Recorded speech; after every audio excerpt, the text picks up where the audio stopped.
Start recording. There we go. So on Thursday, we started talking about kinematics, and we specifically talked about constant velocity processes and a little bit about more complicated processes.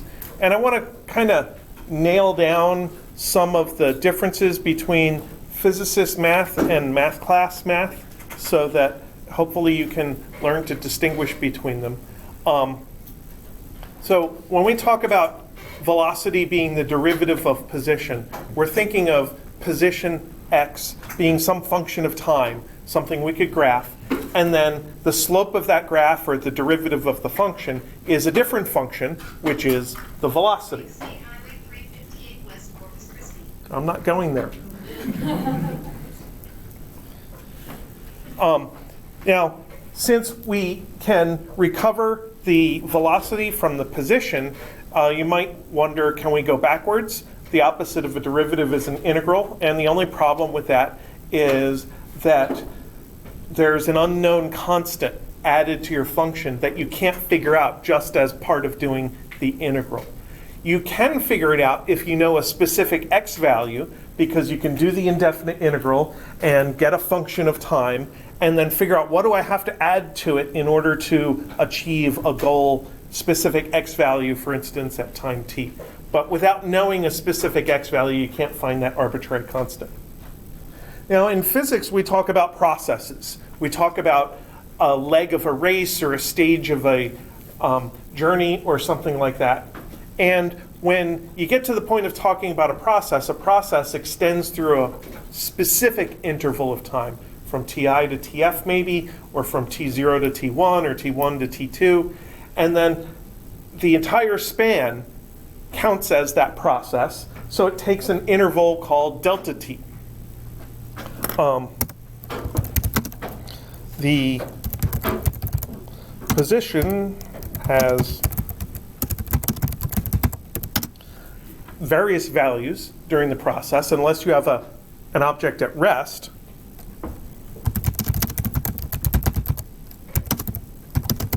And we often use this idea of a displacement, the change in x value, to describe a process. So our delta x is equal to the integral of from t initial to t final of our function vx dt. And we don't have to worry about the plus c, because in a definite integral, we're subtracting. And the plus c from the one version subtracts away from the plus c from the other version. They cancel each other, and we don't worry about it anymore. So then, is there something we can do with velocity for a process? That gives us the idea of average velocity. So average velocity is Vx average is delta x over delta t, which means that we can solve for delta x is equal to Vx average delta t. And that's a really important relationship that is always true and very often useful. So that's one of the kinematic equations on the equation sheet that I chose to put a box around. It's that useful. One of the things you might know is that in calculus class you learn the definition of the average value of a function. And if you compare this version of the equation with that version of the equation, you could solve for Vx average as that integral divided by delta t. And that is the calculus definition of the average value of a function. I just remember this one better because I've done kinematics a lot.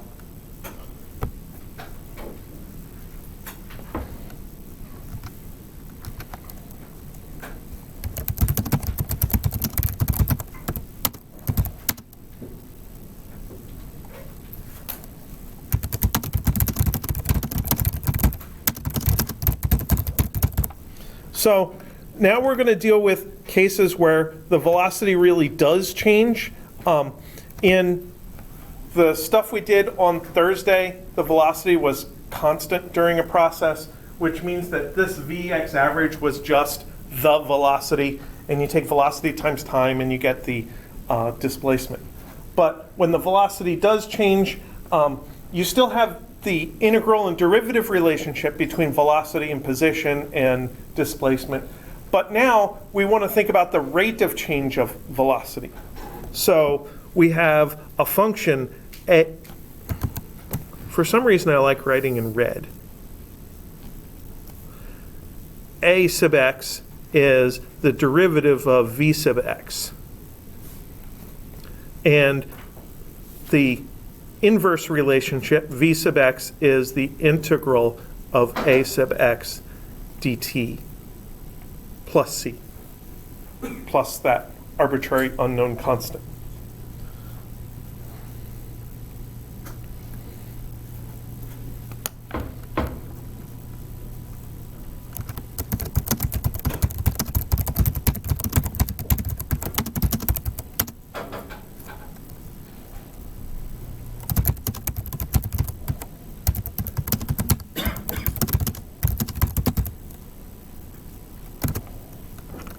Now, a very common situation to deal with that we're going to do a lot of is constant acceleration.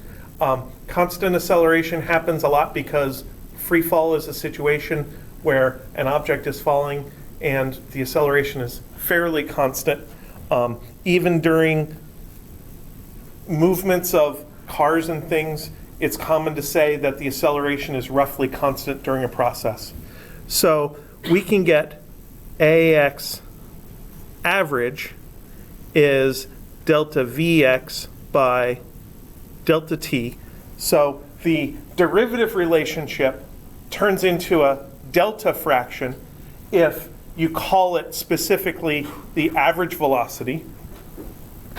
And for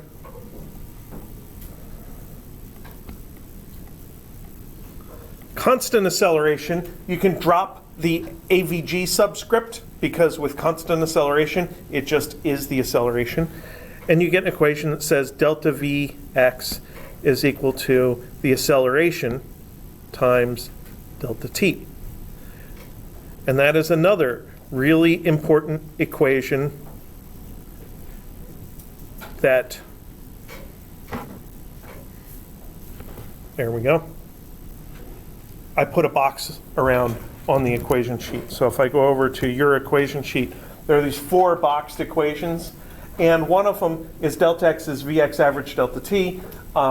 We did the acceleration times delta t, the last boxed equation. Of course, the definition of delta Vx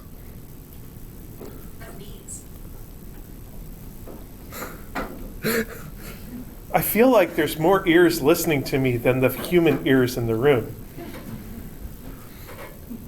This has been happening all week in every one of my classes, too. And it's like, hey, Google, call mom. Okay. Nobody's got Android? I do, but it's in my pocket. Yeah. Delta Vx is Vx final minus Vx initial. So I chose to put that on there just as a reminder of what delta V is, because it also involves those important quantities, initial and final velocity.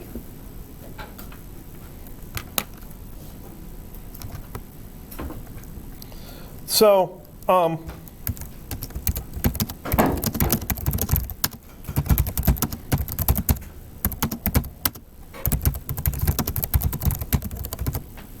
we're left with trying to do something with that first equation, because in order to relate displacement and time, according to that first equation, we need to know something about average velocity. But all we have is a changing velocity. So let's take a look at a typical graph of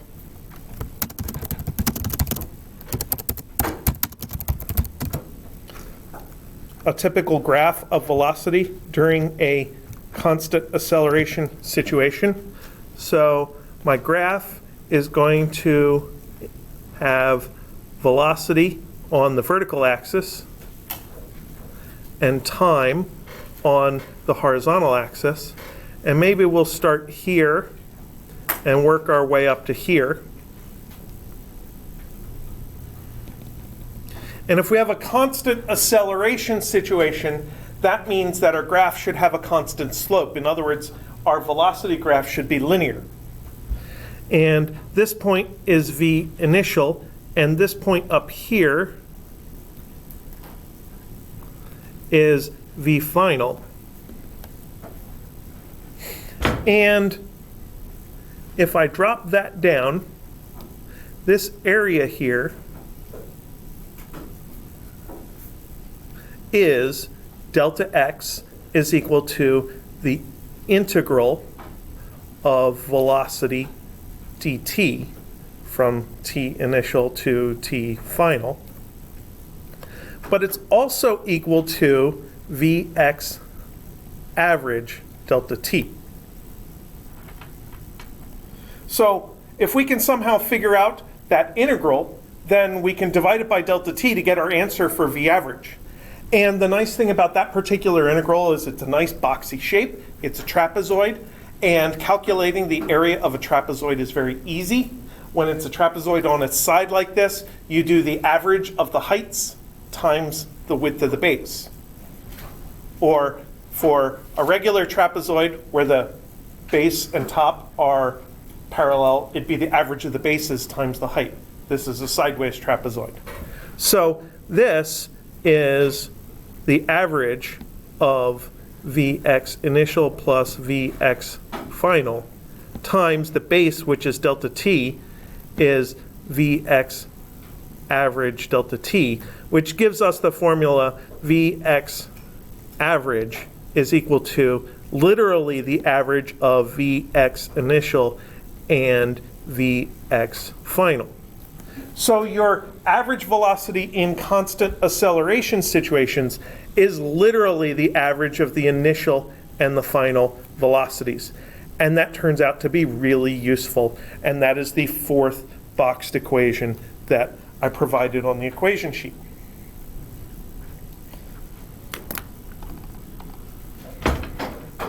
So it is my belief that any constant acceleration situation can be handled with these four boxed equations. Sometimes there are simultaneous equations to solve, but the four boxed equations are enough to handle any constant acceleration situation. So as an example,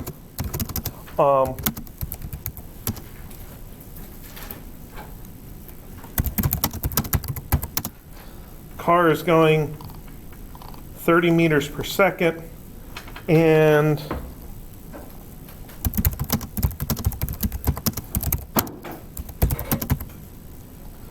it hits its brakes for 5 seconds. During which time it goes for 100 meters.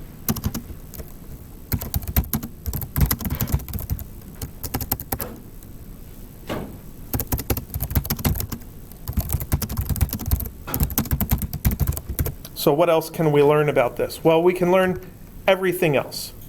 For a given process, there are lots of different quantities we can figure out.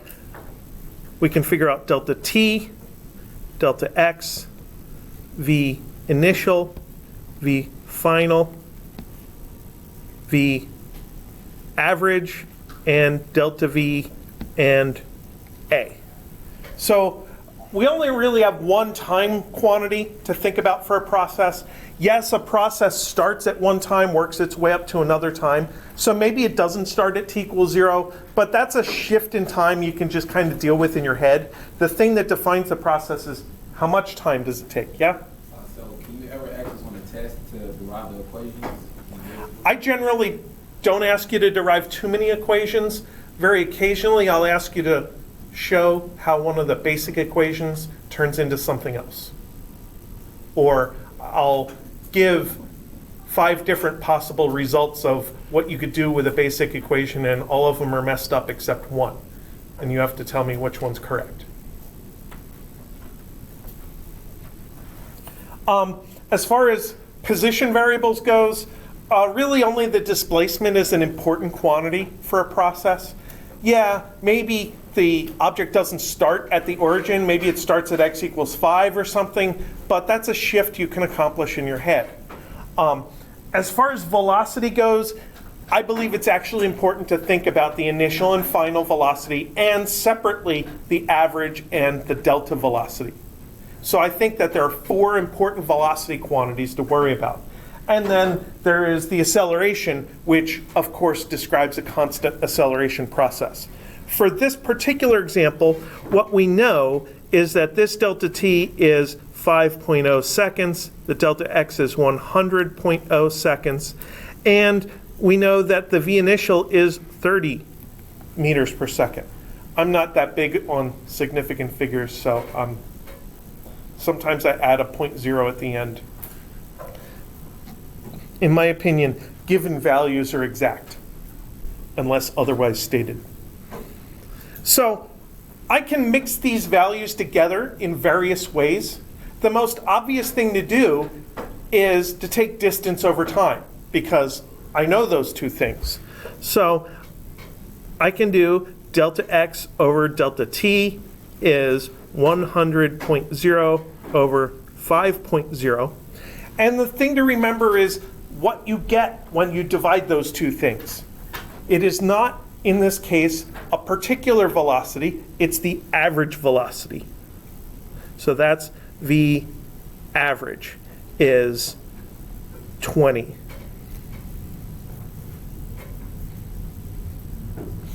And then this equation that I wrote here can be thought of in this graph by putting a mark here at the middle and calling this v average.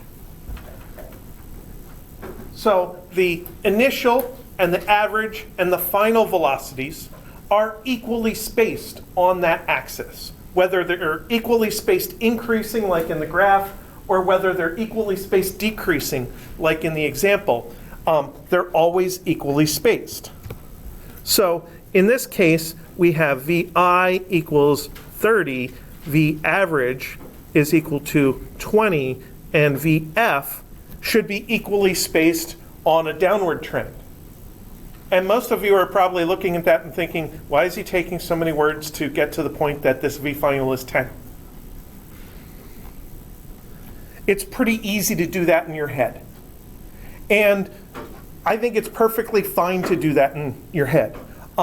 You could plug these two numbers into that boxed equation and solve for V final. But personally, I think what's the point if you can just look at the numbers, know what the pattern is, and be able to produce another equivalent equation out of that pattern. So we can make this V final equal to 10. There are only 2 quantities left about this process to calculate. The delta V is V final minus V initial, which is 10 minus 30 is negative 20. And then the acceleration is delta V over delta T is negative 20 over 5 is negative 4.0. So now I know everything there is to know about this particular process, just using small basic equations, not using anything more complicated.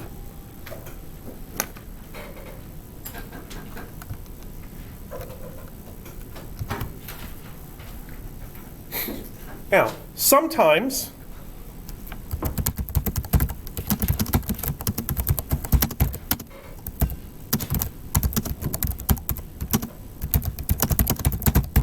it makes sense to work out some of the algebra ahead of time, because there are different combinations of given values out of that list.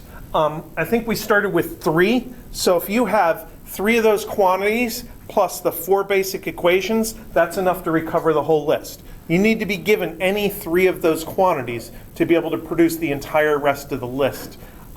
It can't be 3 velocities. It can only be up to 2 of the velocities, otherwise the others are redundant. So there are different ways to combine the basic equations to produce other equations with eliminated variables, basically solving the simultaneous equations ahead of time so you don't have to. For example, delta x is Vx average delta t. So very often we don't know Vx average right off the get-go. So let's just eliminate it algebraically right now. It is 1/2 Vx initial plus Vx final times delta t. Well, what if I'm not given Vx final? Then I'd probably be calculating Vx final as Vx initial plus delta v. Since I'm doing all subscript x's, I'll keep it up. And that Vx initial plus that delta Vx is related to acceleration. That is acceleration times delta t. So let's put that in here. 1/2 Vx initial was there, and the Vx final turns into another Vx initial plus Ax delta t, and then the big delta t was still on the outside, so that gives us delta x is equal to Vx initial delta t. 2 of them times a 1/2 gives us back 1 V sub x initial times the delta t on the outside plus 1/2 A sub x delta t squared. That equation is often very useful. We often know all but one variable in that equation. Then you can fill in everything you know and calculate the one variable that you don't know. So it's useful enough that I put it here on the same line with the constant acceleration equations. I call it the 1/2 AT squared equation.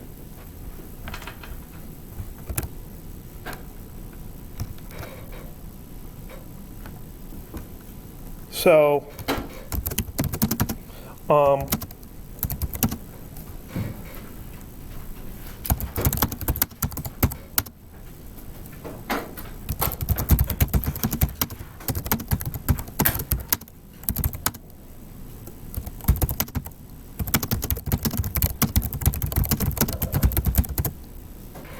we could have a situation like that where we're given all the initial values and the amount of time it takes. So then we just plug everything in and we get delta x is equal to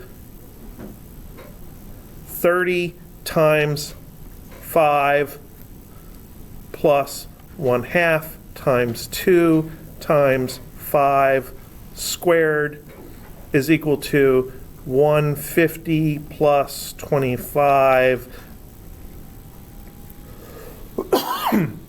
So delta x is 175 meters.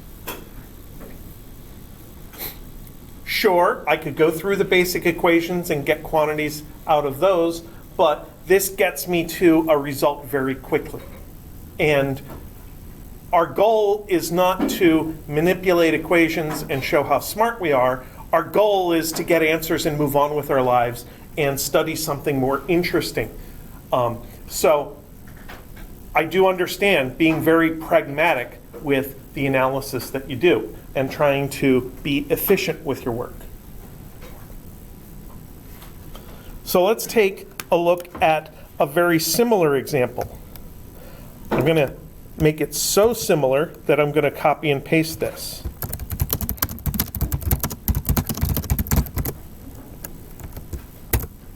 Now, instead of 5 seconds, I'm going to change this to 200 meters.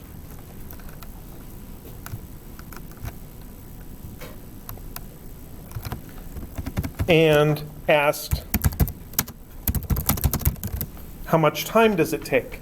So this is the same initial conditions as the previous example, except instead of given time, it's given distance, and we can intuitively compare this to the previous example. This is a little bit more distance, so it should take a little bit more time.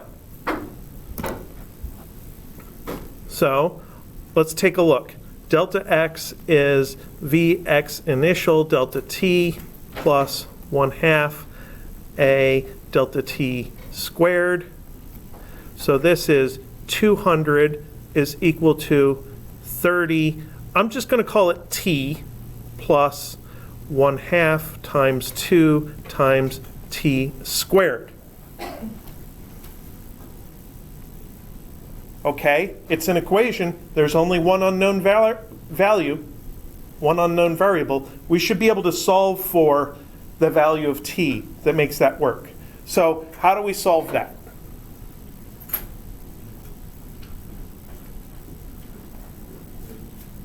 You could use the quadratic formula because this is a quadratic equation. So basically, you turn this into 0 is equal to t squared plus 30t minus 200. So t is equal to negative 30 plus or minus the square root of 30 squared minus 4 times 1 times negative 200. That's all in the square root, all over 2 times 1. If you don't remember the quadratic formula, then it is on the equation sheet up in the algebra section. So there's the quadratic formula. And it's a pain. Okay, but sometimes it's something we have to do. You have any alternatives to using the quadratic formula?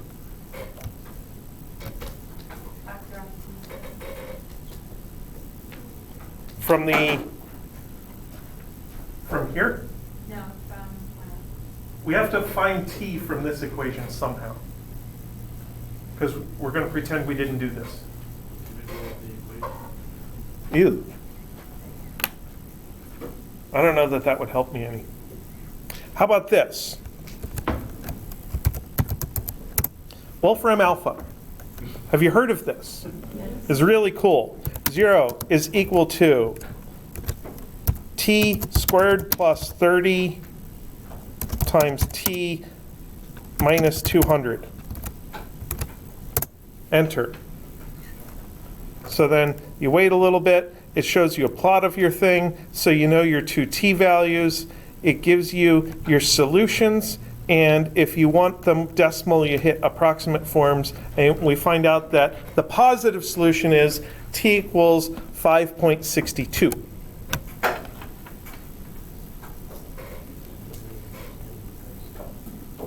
Which works really well when you're working on your homework. Doesn't work quite as well when you're working on an exam, because you can't use a smartphone during an exam.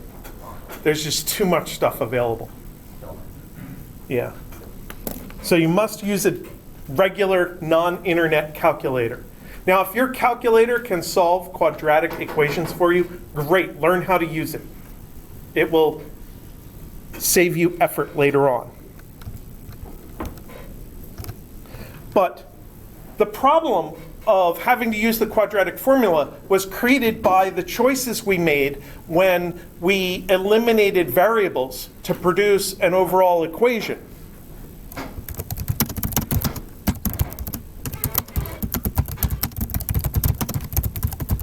So what if we just eliminate different variables? So we're going to start again with delta x is equal to Vx average delta t. We're still going to eliminate Vx average.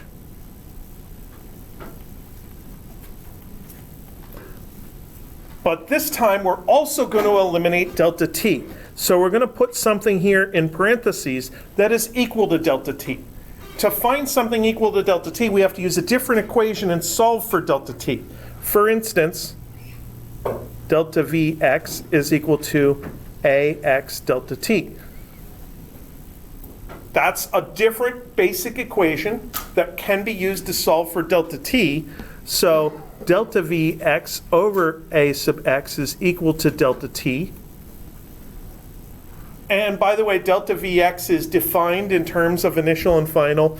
I feel we might as well put that in there. Vx final minus Vx initial over A sub x is equal to delta t. So we'll put that in here. Vx final minus Vx initial all over delta t. No, I took out delta t. This is over A. Yes, that's correct. So that's a valid equation. I have eliminated the average velocity and delta t from the equation. I want to kind of simplify it. Our goal in this, I guess, would be to solve for V final. So I'll eliminate all the fractions first. 2A sub x delta x is equal to Vx initial plus Vx final times Vx final minus Vx initial.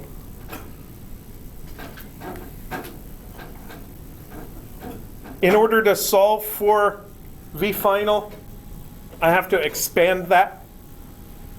And as it turns out, those two factors are exactly what you get if you had started with a difference of two squares and factored it. You can FOIL that and get Vx final squared minus Vx initial squared. And that is 2A sub x delta x. So if we solve for Vx final squared, we get Vx initial squared plus 2A sub x delta x. So this is yet another equation that links together our process variables. It doesn't involve time. That's what's special about this equation. There's no delta t in here whatsoever. Now, because this is so useful, I did put it on the equation sheet at the end of the constant acceleration line. I call it the v squared equation. So now we have 4 basic equations and 7 total variables, which means we need to know 3 of those total variables. And we have these 2 auxiliary equations that can be used in different situations to help us generate more information without having to solve simultaneous equations all the time. So in our example, this would be Vx final squared is equal to, what was my initial velocity? 30. 30 squared plus 2 times 2 times, it is accelerating in the plus direction, not braking, 200 meters. So this is 900 plus 800 is 1700. That's Vx final squared. Now, how do we get Vx final itself? We take the square root of both sides. Do remember that when you take the square root of both sides, you produce 2 solutions, a plus and a minus solution. But we have an intuitive way of choosing whether we want Vx to be plus or minus, because we know what it means for an object to have a positive x velocity. It means it's moving in the x direction. A negative x velocity means it's moving against the x direction. So we don't have to produce both answers and experiment with both of them and then see which one we like better, which is what we have to do with the quadratic formula. We get to choose one right off the bat. So Vx final is equal to plus square root of 1700, where we explicitly chose that.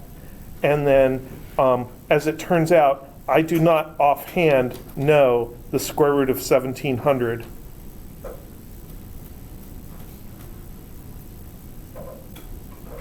It's 41.2.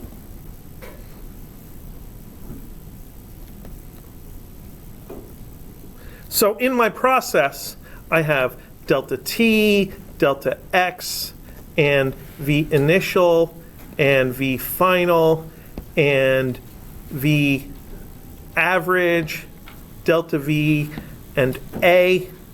We're down to the point where we know delta x is 200, we know v initial was 30, and we know a was 2. Now we have found Vx final was 41.2. So once you know 2 out of the 4 velocities, the other 2 are really easy to calculate.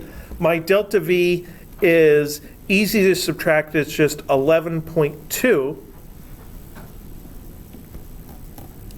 And then my delta V is A delta T, so delta T is delta V over A, which is 11.2 over 2, which is 5.6.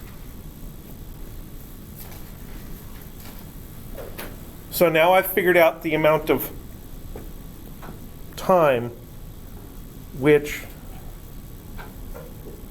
makes me feel like something went wrong somewhere. Because didn't we figure out delta t up here? And it turned out to, oh, it was 5.6. Okay. Never mind. I'm happy. And it's not 5.62 just because I would have had to keep one more digit here in order to get the one more digit there.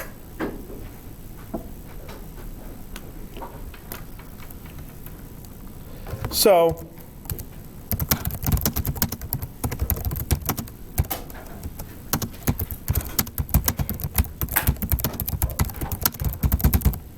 that gave us our delta t value with no quadratic formula needed. And sure, maybe it seems like a little bit of a crutch just to go through that effort in order to avoid using the quadratic formula. However, this work that I did is more auditable. It's easier to check my results. When using the quadratic formula, I find the only thing I can do is basically redo it and see if I get the same thing. Whereas with this, it's broken into smaller steps that I can check along the way and make sure that I'm confident how each step came out.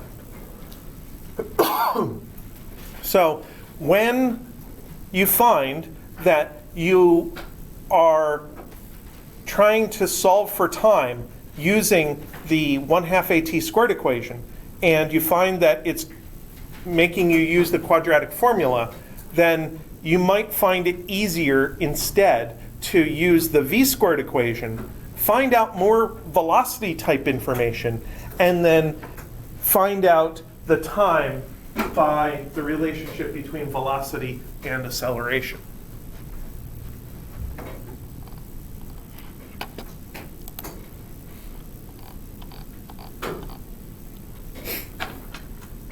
Questions about that?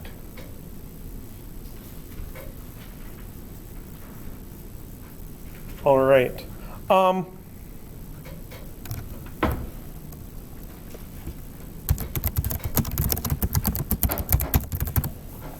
I want to think a little bit about how our equations, which are kind of built in a way that you plug numbers into them and you get numbers out of them, actually give us a little bit more intuition about what's going on in kinematic situations, rather than being purely numerical calculation tools.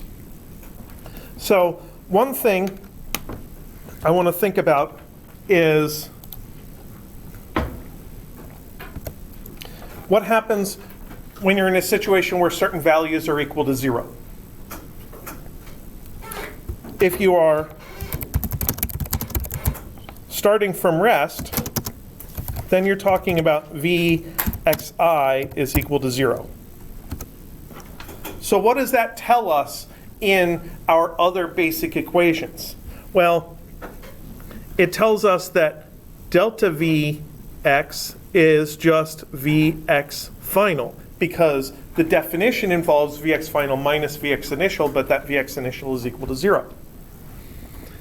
It tells us that Vx average is 1/2 of Vx final, because it would be 1/2 of Vx final plus Vx initial, but Vx initial is equal to 0.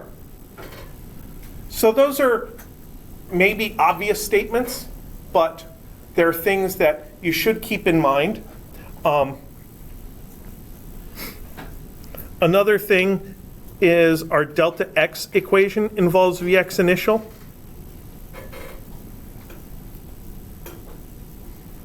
So the entire first term of the 1/2 AT squared equation disappears, and your entire distance traveled is 1/2 AT squared. And then your Vx final squared is 2a sub x delta x. The v squared equation also has an entire term that disappears. The Vx initial squared term would be on the right-hand side, but it's 0 in this case. Yeah? So these are all assuming acceleration is constant still? Almost everything we do is assuming acceleration is constant, and these are from the constant acceleration equation, so yes. These are all assuming constant acceleration. Yeah. Having non-constant acceleration gets complicated. We only really have 2 cases of non-constant acceleration that we'll deal with in university physics. One of them is circular motion, where the acceleration is going to have a constant magnitude, but not a constant direction. So technically it's not constant acceleration. And the other is harmonic motion, or oscillating motion, where the position, velocity, and acceleration are all sine wave functions. We'll deal with that in physics too. But other than that, we're going to do basically all constant acceleration. And part of what you have to do at the beginning of learning how to deal with analysis like this is fiddle with different situations of the easy case where you get to use basic equations, so that you can get a better sense out of what happens when it's not constant acceleration and you have a differential equation instead.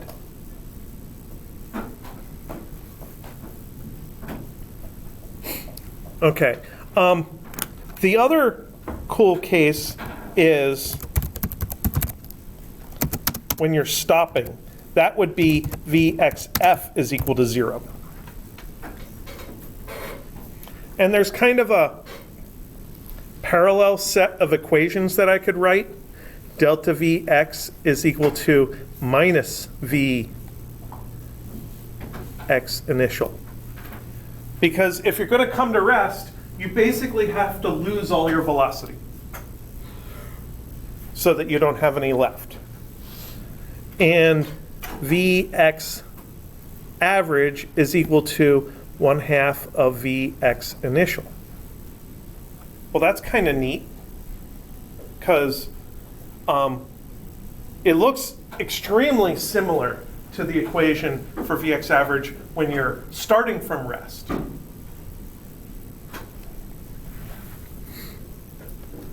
Delta x is equal to minus 1/2 of ax delta t squared.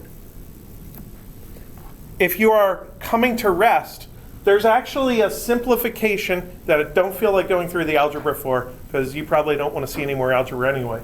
But the displacement equation, the 1/2 AT squared equation for stopping, looks very similar except with a minus sign.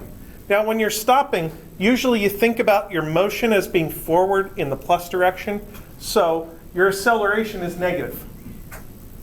And that minus cancels out the minus inside of there, and your progress while stopping turns out to be in the plus direction. And then the last equation is Vx initial squared is minus 2a sub x delta x.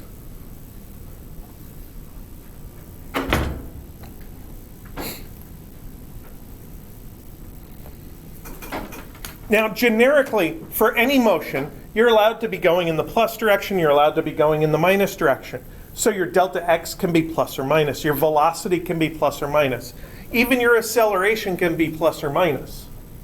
But these bottom two equations especially give us relationships between the acceleration and the motion. If you are starting from rest, then your acceleration and your motion have to be in the same direction, which kind of makes sense. If you go from a traffic light, you go in the direction you try to go. So if you accelerate in the plus direction, then your delta x ends up being in the plus direction. But you're allowed to accelerate backwards, in which case your delta x ends up being negative also. I'm sure there's a movie scene where two idiots are set up at a traffic light and one of them decides to be in reverse. It goes backwards from the traffic light. Which one?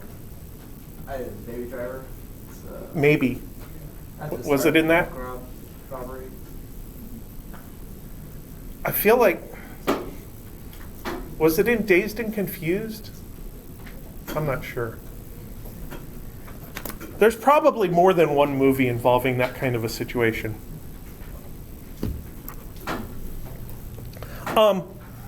On the other side, in the red column, if you're coming to a stop, the left-hand side of this equation is positive. It's a number squared, which has to be positive.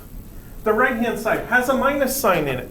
So somehow, that minus sign has to be canceled or reversed. So one of the quantities, either the acceleration or the delta x, has to be negative, not both of them.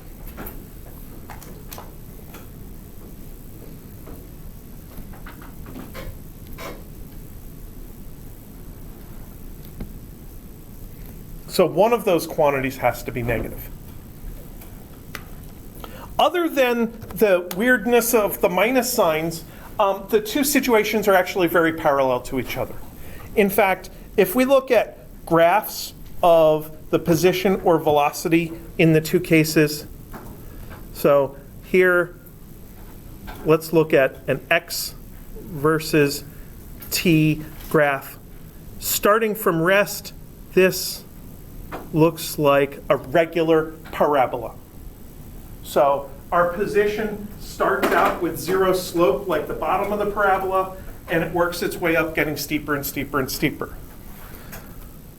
On this side, our x versus t, we're going to start out with speed, but we're going to decrease our slope until we get to the stopping point. If we look at velocity graphs instead, v versus t, I should call it v sub x. This, we start out at v equals 0, and we're working our way up linearly. And then with this one,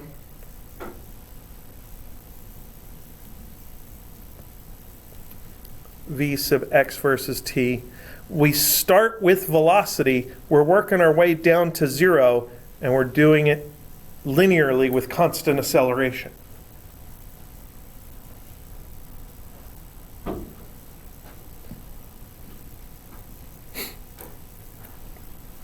So when you do your labs on kinematics, which I don't think is even next week, I think it's 2 weeks from now, you're going to do a lab where you throw a beach ball up in the air and you graph the motion of the beach ball.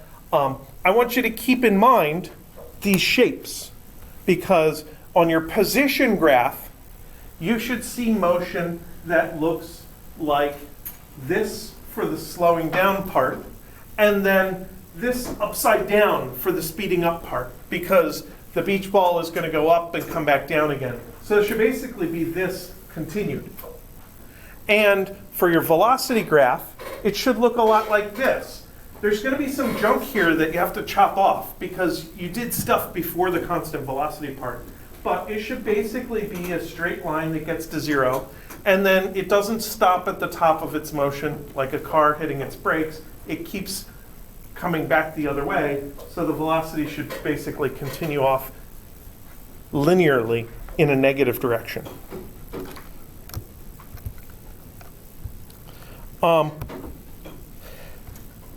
Note that those bottom equations are special cases that happen often enough that I kind of peeled them off here to highlight them.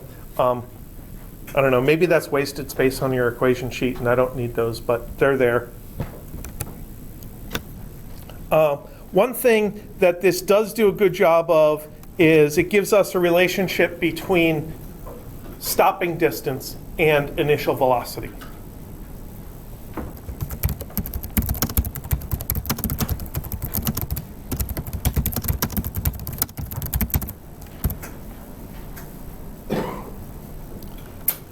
I feel like some pump just came on to suck all the air out of the room or something.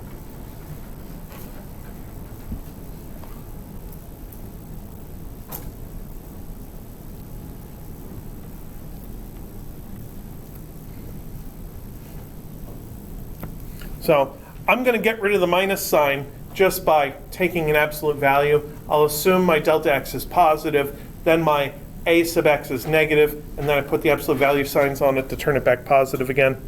And then that allows me to not write the minus sign as part of the equation out front. So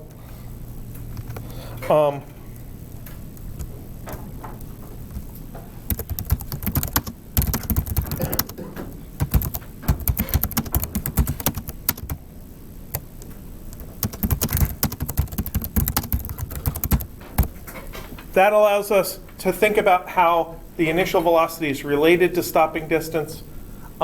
You should have encountered proportional type calculations many times before. In this particular case, we're comparing two situations where there is a one velocity causes one delta x value, but then our second situation involves twice as much initial velocity. And because our velocity is squared as part of the equation, that doubling also gets squared as part of figuring out the new stopping distance, which means that on the other side of the equation, somehow there has to be an increase of 4 times. The acceleration is probably not changing. Hopefully it's explicitly stated or it's implicitly implied. So we can figure out that there is a 4 times increase in the stopping distance just by analyzing that equation. There are lots of ways of implementing the proportional thinking that's involved in coming to that conclusion. By the time you're dealing with engineering courses, you should hopefully be able to just basically stare at the equation and think about which variables are changing, which variables are not. Make note of how much your known changing variable is changing, and then decide how that affects the variable that's in question. All right. So, what else do we have to do but start talking about free fall? So up until now, everything has been like well-defined situations as far as numerical descriptions of the kinematics. Free fall is the first situation where we start to make some physics assumptions about kinematics.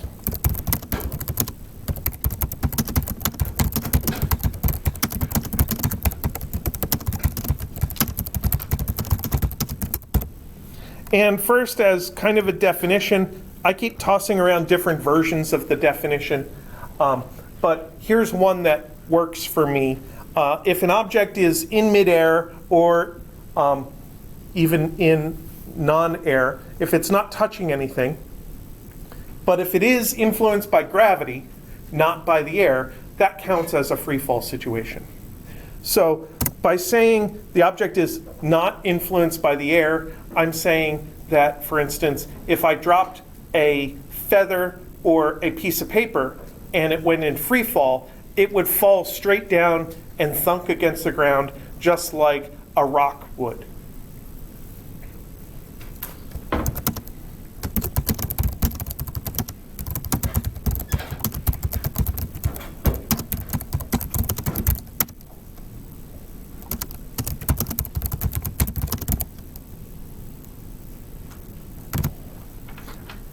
Now, the thing that is our physics assumption about free fall is that all objects have the same acceleration. Lowercase g is our magnitude of the acceleration, 9.8 meters per second squared. And as long as we're on Earth, the acceleration due to gravity is approximately the same value. There are fluctuations of around like 0.02, 0.03, depending on where you are on Earth, which is why I don't bother using 9.81. I just use 9.8. In fact, sometimes I just use g equals 10 in order to make my calculations easier. It depends on how accurately you need your results to come out. So basically that means a sub y is minus g is minus 9.8 meters per second squared.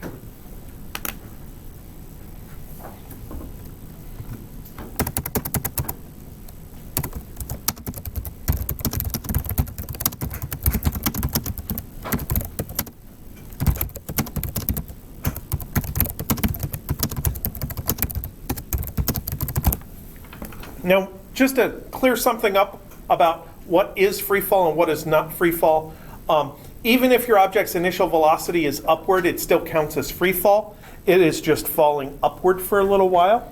That's okay.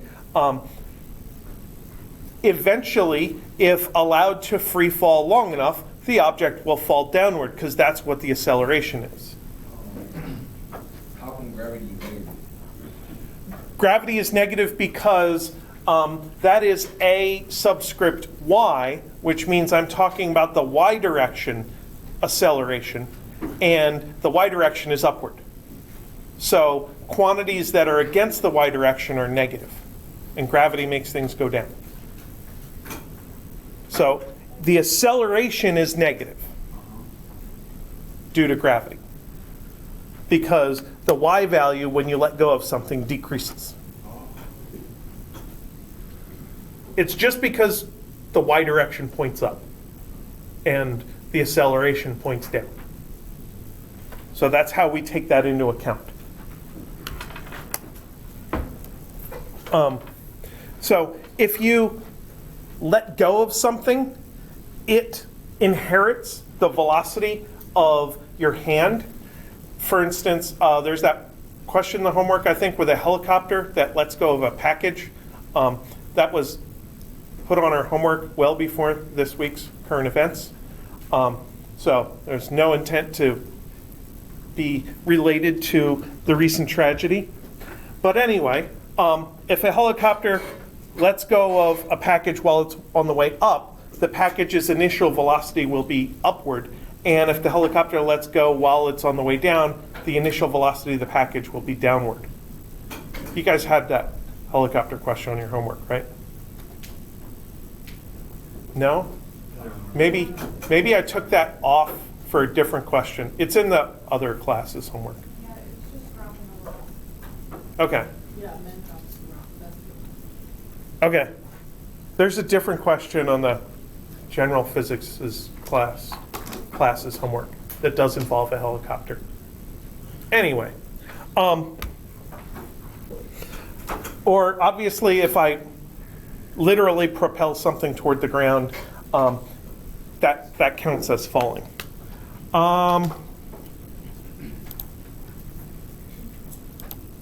There was one more thing that I think I wanted to say.